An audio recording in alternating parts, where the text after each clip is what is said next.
హైదరాబాద్ నుండి USA, UK, Canada ఏ దేశానికైనా fastest international courier service avakai.com. Free pickup, free packing. మీ అందరికీ తెలియదు ఏంటంటే నేను రాజు గారిని నేను అంకుల్ అని పిలుస్తాను.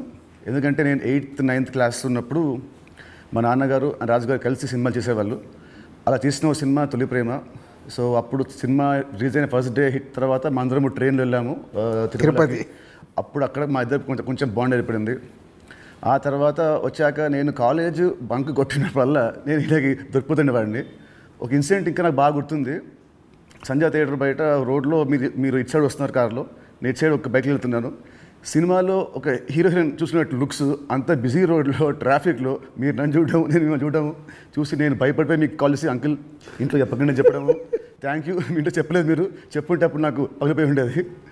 సో అది మా ఇద్దరి మధ్య ఉండే బంధం. సో ఆ తర్వాత కలిసి నేను హీరో అయ్యాను, తను ప్రొడ్యూసర్ అయ్యాడు. అండ్ అంకుల్ ఫస్ట్ మీ ఇండస్ట్రీకి వచ్చింది నాకు గుర్తున్నంత వరకు మీరు హీరో అవుదామని వచ్చారంట, కరెక్టా కాదా? ఒక సినిమా స్టార్ట్ కూడా అయింది, మధ్యలో అయిపోయింది. ఇది కరెక్టా ఫాల్సా? కాదు, ఫాల్స్. పక్క ఫాల్స్. ఓకే, మీ ఫస్ట్ సినిమా దిల్. ఆ సినిమా స్టార్ట్ ఎలా అయిందంటే అప్పటికి ఆది ఇంకా రిలీజ్ అవ్వలేదు, జయం రిలీజ్ అవ్వలేదు. వినాయక్ గారిని మా నాన్నని హోటల్లో కూర్చోబెట్టి ఎప్పుడు సినిమా రిలీజ్ కంటే ముందే మీరు దాన్ని లాక్ చేశారు. అసలు మీ నమ్మకం ఏంటి, మీ ధైర్యం ఏంటి? రిలీజ్ కాకముందే అప్పటికి ఆది మూవీ రిలీజ్ అయింది, నీ జయం రిలీజ్ కాదు. అప్పటికి ఆది రిలీజ్ అయ్యి వినయ్ నేను బేగంపేట సైడ్ వెళ్తున్నాము, నీ జయం పోస్టర్స్ ఉన్నాయి. ఓకే. సో జయం పోస్టర్ చూసి అన్నాక ఎవరి కుర్రాడు భలే ఉన్నాడంటే మా సుధాకర్ రెడ్డి కొడుకు జయం సినిమాతో లాంచ్ అవుతుండే, భలే ఉన్నాడన్న నీ సినిమా అయినతో చేద్దామా అన్నాడు. వై నాట్, ఇమ్మీడియట్లీ నేను డాడీకి ఫోన్ చేసి ఆ మీటింగ్, నీ జయం రిలీజ్ కాకంటే ముందే మీటింగ్ చేసాము.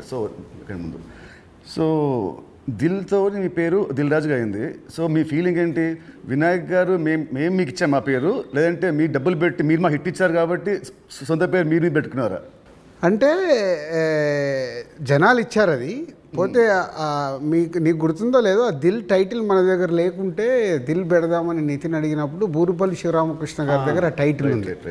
నేను వెళ్ళి అడిగి ఆ టైటిల్ తీసుకొచ్చాను, మాకు ఈ సినిమా బాగుంటుందండి అని.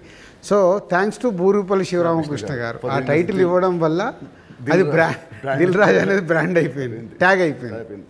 సో ఇప్పుడు మీరు ఎస్విసితో పాటు లార్వేన్ ఏ company, Dil Raju productions, Dil Raju dreams, ఇలా మీ బయోపిక్కి తగ్గట్టు కంటెంట్ని బాగా గట్టిగా చేస్తున్నారు.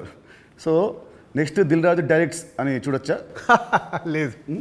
ఎందుకు? ప్రస్తుతానికి లేదు. సినిమా మీకు కెమెరా తెలుసు, మీకు నాలెడ్జ్ ఉంది, ఎడిటింగ్ తెలుసు, అన్నీ తెలుసు, మీకు ఎందుకు తీయట్లేదు? సో నాకు డైరెక్షన్ చెయ్యాలని ఎప్పుడు ఆలోచన రాలేదు. యాక్చువల్ వివి వినాయక్ ఆ బొమ్మరిల్ అయిన తర్వాత నాకు సజెస్ట్ చేశాడు, అన్న నువ్వు డైరెక్షన్ చేసేగలుగుతావు, చెయ్యు అని. లేదు వినయ్ అని. లేదు నేను చెప్తున్నా కదా విను, వివి రాజేంద్ర ప్రసాద్ గారు లేక నువ్వు డైరెక్షన్ చేయగలుగుతావు, నువ్వు చెయ్యు అని. బట్ ఎప్పుడు ఆ సైడ్ నాకు డైరెక్షన్ చేయాలని ఆలోచన కలగలేదు. సో మీ బయోపిక్ తీసే ఇప్పుడు మీకు ఏమైనా ప్లాన్స్ ఉన్నాయా? ఎప్పుడన్నా ఆఫ్టర్ 5 years 10 years? నా బయోపిక్ నేను తీయలేను కదా, ఎవరైనా తీస్తారేమో. సరే, ఎవరు తీస్తే దాంట్లో అంత ఉంటుందా, ఆ కంటెంట్ ఉంటుందా? డెఫినెట్గా అంటే ఇట్స్ బిగ్ జర్నీ కదా నాది. ఇప్పుడు ఫిలిం ఇండస్ట్రీ 94 వచ్చాను, 94కి వచ్చిన తర్వాత ఇప్పుడు ఆల్మోస్ట్ 30 years ప్లస్. ఎన్నో అప్ అండ్ డౌన్ చూశాను, ఎన్నో అన్నీ చూసుకుంటూ వచ్చాను. సో బయోపిక్ చేస్తే దానికి ఏ హీరో అయితే బాగుంటుంది? బట్ నాకు బాగా ఫేస్ మ్యాచ్ అయ్యేది నువ్వు ఒకటే. చాలా మంది అంటారు నితిన్ మీ బ్రదర్ అని. సో రాజుగారి బయోపిక్లో హీరోగా నేనే, ఇది ఫిక్స్ అయిపోయింది. ఇప్పుడు ఇవాళే ఈయన ప్రొడక్షన్, డైరెక్షన్ చూద్దాము, నేను హీరోని. సో ఇందాక మీరు చెప్పారు కదా అప్స్ అండ్ డౌన్స్ అన్నారు కాబట్టి ఆ క్వశ్చన్ అడుగుతాను. ఇండస్ట్రీ మీకు చాలా చూస్తే తెలుసు నాకు, బట్ మేజర్గా నాకు గుర్తుండి నేను ఇండస్ట్రీ వచ్చినప్పటి నుంచి మొన్న సంక్రాంతికి ఒక సినిమా మీ ఫ్యాన్స్ చాలా లాస్ అయింది. నెక్స్ట్ సినిమా ఇమ్మీడియట్ 3 days గ్యాప్లో మళ్ళీ అది వెళ్ళిపోయింది. ఈ మధ్యలో ఈ 3 రోజుల్లో మీ థాట్ ఏంటి? నెక్స్ట్ సినిమా కూడా అది కూడా పోతే అప్పుడు పరిస్థితి ఏంటి? మీ మైండ్లో రన్ అయిన మీ ఫీలింగ్ ఏంటి? లేదు అంటే నాకు ఇప్పుడు 10th సినిమా రిలీజ్ అయినప్పుడు నాకు అర్థమవుతుంది ఫైనాన్షియల్గా ఇది డ్యామేజ్ జరగబోతుంది. సో అటు డిస్ట్రిబ్యూటర్స్ అందరు కూడా లోలో ఉన్నారు. పోతే 14th రిలీజ్ అవుతున్న సినిమా షూర్ షాట్గా సూపర్ హిట్ అని చాలా గట్టి నమ్మకంతో ఉన్నాను. అంటే 90% నీకు తెలుసు, నేను ఎడిటింగ్ రూమ్లో చూసినప్పుడే నాకు చెప్పగలుగుతాను సినిమా వర్క్ అవుతుంది అవ్వట్లేదు. అట్లా సంక్రాంతికి వస్తున్నాం అనే సినిమా మీద ఐఎమ్ ఫుల్ కాన్ఫిడెంట్గా ఉన్నాను. సో ఆ 3 days అదే ఎనర్జీతో ఉన్నాను. ఎస్, నో ప్రాబ్లం, ఒకటి వస్తుంది, ఇది ఎంత డ్యామేజ్ అవుతుంది, అది ఎంత రికవర్ చేస్తారో నంబర్స్ తెలియదు, బట్ అది మ్యాజిక్ అనేది ఇట్స్ ఎ మిరాకిల్. బట్ ఆ పీరియడ్లో యూఆర్ కాన్ఫిడెంట్ మళ్ళీ ఇది అయిపోయింది మళ్ళీ. నేను అంటే ఒక సినిమా రిలీజ్ ముందు నాకు మేబీ నా 6th సెన్స్ కావచ్చు, చూస్తున్న కంటెంట్ వల్ల కావచ్చు, చెప్పగలుగుతాను 90% మిస్ అవ్వను. సో దిల్ చేయడం వల్ల మీరు దిల్ రాజు అయ్యారు. బట్ నా దృష్టిలో మీరు బిల్ రాజు. ఎందుకు చెప్తాను. యాక్చువల్లీ చాలామంది ఆడియన్స్ కూడా చెప్పాలి ఇది. మామూలు చూస్తాను లాస్ట్ గత 1 year నుంచి మీ మీద వచ్చే నెగటివ్ ట్రోల్స్ కానీ ఇవన్నీ ఏవో వస్తుంటాయి కదా మామూలు ఆర్టికల్స్ అవి. 2005లో నేను సినిమా వేసాను, రామ్ సినిమా. అది రిలీజ్కి ఫైనాన్షియల్గా మేము చాలా అప్పుడు రిలీజ్కి మేము కొంచెం ఇబ్బందులు ఉండే. అండ్ అప్పుడు మాకు టర్మ్స్ అంతా బాగాలేవు టర్మ్స్ మనకు. అయినా మీరు వచ్చి ఆ నైట్ ఒక పెద్ద అమౌంట్కి మీరు సైన్ చేశారు. సో టర్మ్స్ బాగాలేనప్పుడే మీరు నాకు హెల్ప్ చేశారు. ఇలాంటివి మీరు చాలామంది హీరోస్కి, చాలా ప్రొడ్యూసర్స్కి, డైరెక్టర్స్కి మీరు చాలా హెల్ప్ చేస్తారు. ఇది నాకు తెలుసు. సో ఈ మధ్య వచ్చి మీరు ఒక సినిమా బొక్కేస్తారంటే అది నాకు I want to clear to audience that ప్రతి సినిమా చిన్న పెద్దలు అందరు హెల్ప్ చేసేవాడు మీరు.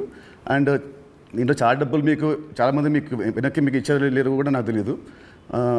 బట్ ఈ హెల్ప్ చేసిన ఇంతమంది మీరు కష్టాల్లో ఉన్నప్పుడు వీళ్ళు కూడా మీకు తిరిగి హెల్ప్ చేస్తారని అనుకుంటున్నారా? అంటే బేసిక్గా నా లైఫ్ స్టార్ట్ అయింది ఎక్కడ అంటే నితిన్, నా కాస్ట్యూమ్ కృష్ణ గారికి నేను చాలా స్టోరీలో చెప్పాను. అరుంధతి అనే సినిమా 36 lakhs కొంటే 2 lakhs నేను రిలీజ్ రోజు కట్టలేదు. తర్వాత తీసుకెళ్ళి ఆయన ఫోన్లు ఎత్తకుంటే కూడా నేను పట్టుకొని వెళ్ళి 2 lakhs ఇచ్చి వచ్చాను. తర్వాత వారు నాకు పిలిచి పెళ్లి పందిరి చేసే వరకు వదిలిపెట్టలేదు. నిజంగా పెళ్లి పందిరి అనే సినిమా లేకుంటే ఐఎమ్ నాట్ దే, అసలు సినిమా ఇండస్ట్రీలో నేను లేను అనేది నేను గట్టిగా నమ్ముతాను. సో అంటే ఒక హానెస్ట్ అనేది ఒకటి ఎంత పని చేసిందో హెల్పింగ్ కూడా అంతే పని చేస్తుందని నేను నమ్ముతాను. నా లైఫ్లో ఇప్పుడు నువ్వు సంక్రాంతికి అడిగావు, ఇది రాకుంటే ఇది ఉండుంటే, అలాంటి ఒక 4-5 ఇన్సిడెంట్స్ ఉన్నాయి. అంటే నేను క్లోజ్ అయిపోయే ఇన్సిడెంట్స్. ఇప్పుడు అసలు సంక్రాంతికి వస్తున్నాము, రాకున్నా మాకేం కాదు, ఎందుకంటే ఆల్రెడీ ఎస్టాబ్లిష్ అయిపోయి ఉన్నాం. ఫైనాన్షియల్ డ్యామేజ్ వరకు 2 ప్రాపర్టీలు అమ్మేసి ముందుకు వెళ్ళిపోతాం, అది పెద్ద విషయం కాదు. కానీ నేను నార్మల్గా ఉన్నప్పుడు కూడా ఇలాంటి ఇన్సిడెంట్స్లోకి వెళ్ళి నేను దాటుకుంటూ వచ్చాను. అంటే అది ఎప్పుడు అదే నేను నమ్మేది, వెన్ వీఆర్ హెల్ప్కు మనం ముందుంటామో మన కష్టం వచ్చినప్పుడు భగవంతుడే తిరిగి ఇస్తాడని. అది నా లైఫ్లో 3-4 ఇన్సిడెంట్ నాకు సినిమా ఫీల్డ్లో జరిగాయి. దిల్ మీద చేసినప్పుడు ఆ రోజుల్లో ఇట్ వాజ్ ఆ రోజు సినిమాకి ఖర్చు మీరు బాగా పెట్టారు, బాగా పెట్టారు. అండ్ అందుకే అప్పటికి మన వినాయక్ గారికి ముందు సినిమా కూడా అంత ఆడలేదు, బట్ స్టిల్ మీరు ఖర్చు బాగా పెట్టారు. ఆ సినిమా హిట్ అయింది, దాంతో మీ లైఫ్ మారిపోయింది.